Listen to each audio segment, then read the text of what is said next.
Point Gyn, c'est un groupe de professionnels de santé qui s'est regroupé pour essayer de construire aujourd'hui la prise en charge de la santé de la femme de demain. L'idée, c'est de se dire qu'en centrant nos efforts sur la patiente, on doit pouvoir améliorer sa prise en charge et en utilisant l'intelligence du groupe, l'innovation, pour permettre aux patientes aujourd'hui d'avoir une prise en charge globale.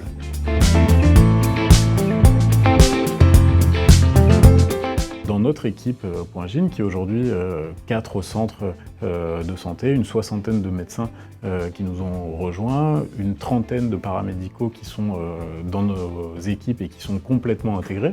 La complémentarité intégrée dans la prise en charge, c'est le fait que toutes les autres spécialités font partie de notre prise en charge. La nutrition, la psychologie, la sophrologie, l'ostéopathie, la kinésithérapie du périnée, ça fait intégralement partie de ce qu'on propose à nos patientes.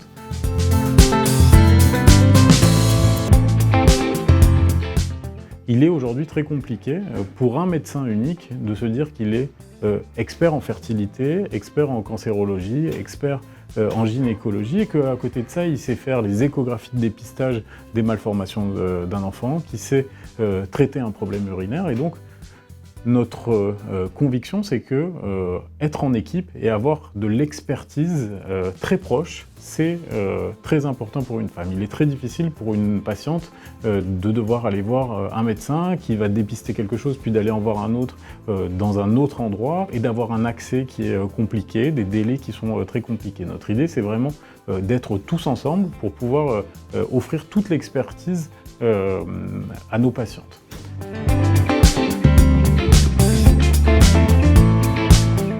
Aujourd'hui, on a travaillé en partenariat avec Audience sur 2 grands types de bilans. Le premier, c'est le bilan fertilité.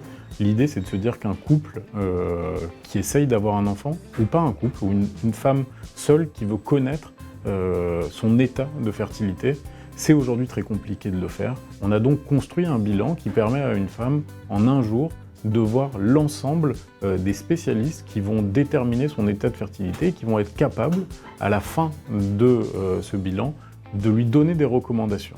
Le deuxième, c'est le bilan ménopause et sein. On va avoir une consultation gynécologique complète, un examen d'imagerie, d'échographie qui va vérifier le risque de l'utérus, des ovaires. On va aussi être capable de se dire que s'il y a des troubles urinaires, il faut les dépister finement parce que c'est difficile à ce moment de vie d'accepter ça. Il y a des prises de poids qui sont liées aux hormones, on va tout de suite être capable de faire un bilan nutritionnel et apporter des recommandations qui sont liées à l'âge.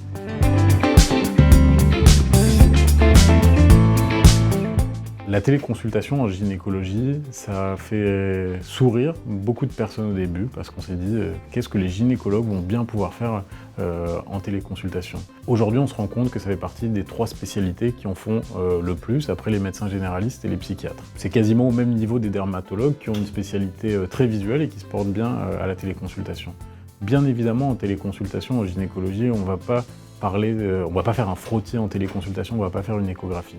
Il y a des indications très particulières et très pertinentes dans le suivi des femmes.